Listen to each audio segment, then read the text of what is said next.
আসসালামু আলাইকুম এভরিওয়ান, কেমন আছেন আপনারা? আশা করছি অনেক ভালো। ফ্রি কিক বিডির আরও একটি নতুন ভিডিওতে আপনাদের সবাইকে স্বাগত। আপনারা নিশ্চয়ই জানেন, খুব শীঘ্রই বাংলাদেশ দলে যুক্ত হচ্ছেন হামজা চৌধুরী। ইতিমধ্যেই তার বাংলাদেশের হয়ে খেলার প্রায় ৮০% কাজ সম্পন্ন হয়ে গেছে। বাংলাদেশি পাসপোর্ট এবং ইংল্যান্ড এফএ থেকে এনওসি পেয়ে গেছেন হামজা। এখন শুধু ফিফার অ্যাপ্রুভাল প্রয়োজন।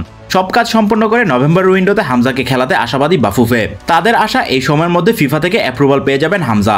তাই হামজাকে বাংলাদেশের হয়ে মাঠে দেখতে আর মাত্র মাসখানেকের অপেক্ষা। হামজা চৌধুরীকে নিয়ে বাংলাদেশের ফুটবল প্রেমীদের বেশ বড় স্বপ্ন ছিল। ইংলিশ প্রিমিয়ার লিগে খেলা হামজা বাংলাদেশ দলে খেলবেন কিনা সেটাও ছিল বড় প্রশ্ন, কিন্তু সব প্রশ্নের উত্তর মিলেছে।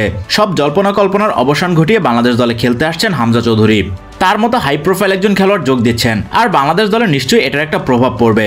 আজকের ভিডিওতে আমাদের আলোচনার বিষয় হামজা চৌধুরীর অন্তর্ভুক্তি বাংলাদেশ ফুটবলে ইনস্ট্যান্ট কোন কোন পরিবর্তন আনবে। শুরুতে যে পরিবর্তনটা লক্ষণীয় হবে সেটা হলো বাংলাদেশ দলের মার্কেট ভ্যালু। ফুটবল ভিত্তিক ওয়েবসাইট ট্রান্সফার মার্কেটের তথ্য অনুযায়ী বাংলাদেশ দলের বর্তমান মার্কেট ভ্যালু ৩.০৩ মিলিয়ন ইউরো, আর হামজা চৌধুরীর বর্তমান মার্কেট ভ্যালু ৪.৫ মিলিয়ন ইউরো। অর্থাৎ হামজা চৌধুরীর মার্কেট ভ্যালু পুরো বাংলাদেশ দলের চেয়ে বেশি। আর তিনি যখন বাংলাদেশ দলে যুক্ত হবেন তখন বাংলাদেশের মার্কেট ভ্যালু হবে ৭.৫৩ মিলিয়ন ইউরো, যা দক্ষিণ এশিয়ার দেশগুলোর মধ্যে সর্বোচ্চ।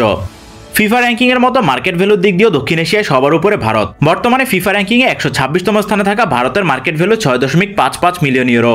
এছাড়া নেপালের মার্কেট ভ্যালু ১.৮৩ মিলিয়ন ইউরো, মালদ্বীপের মার্কেট ভ্যালু ১.৭৮ মিলিয়ন ইউরো, শ্রীলঙ্কার মার্কেট ভ্যালু ১.৬৩ মিলিয়ন ইউরো, পাকিস্তানের মার্কেট ভ্যালু ১.১৮ মিলিয়ন ইউরো, আর ভুটানের মার্কেট ভ্যালু ১.০৩ মিলিয়ন ইউরো। তাই হামজা বাংলাদেশ দলে যুক্ত হলে মার্কেট ভ্যালুর দিক দিয়ে এই অঞ্চলে সবাইকে ছাড়িয়ে যাবে বাংলাদেশ। মার্কেট ভ্যালু দিয়ে অবশ্য তেমন কোনো ফায়দা নেওয়া যাবে না যদি মাঠের খেলায় সাফল্য না আসে। তাই মার্কেট ভ্যালুর দিকে না তাকিয়ে খেলায় উন্নতি করা জরুরি। আর হামজা চৌধুরী এসে যে বাংলাদেশের খেলা আমূল বদলে দেবেন সেটাও ভাবার সুযোগ নেই। তাই তার সঙ্গে দলে আরও কিছু কোয়ালিটি ফুটবলার যুক্ত করা খুবই জরুরি।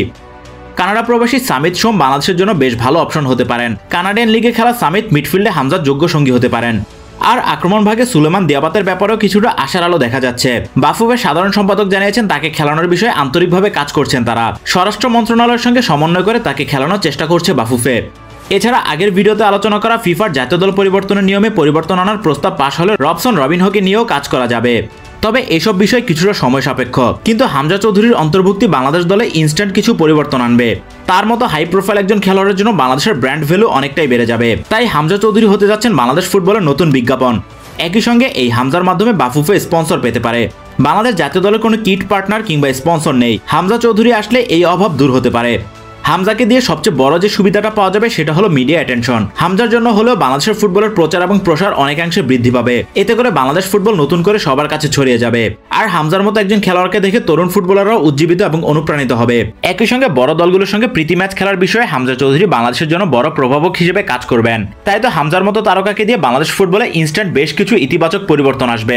আর এই পরিবর্তনগুলো ধরে রেখে দীর্ঘমেয়াদে বাংলাদেশ ফুটবল উন্নয়নের পরিকল্পনা বাফুফের নতুন কমিটিকে নিতে হবে। জাতীয় দলের জন্য পর্যাপ্ত ও প্রতিভাবান তরুণ ফুটবলার তুলে আনা এবং মানসম্পন্ন প্রবাসীদের দলে অন্তর্ভুক্ত করতে পারলে ঘুরে দাঁড়াতে বেশি সময় লাগবে না।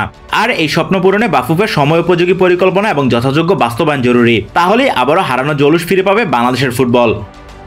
আজকের ভিডিও এ পর্যন্তই। দেখা হচ্ছে পরবর্তী ভিডিওতে। সবাই ভালো থাকুন, সুস্থ থাকুন এবং ফ্রি কিক বিডির সঙ্গেই থাকুন। এতক্ষণ সাথে থাকার জন্য সবাইকে ধন্যবাদ।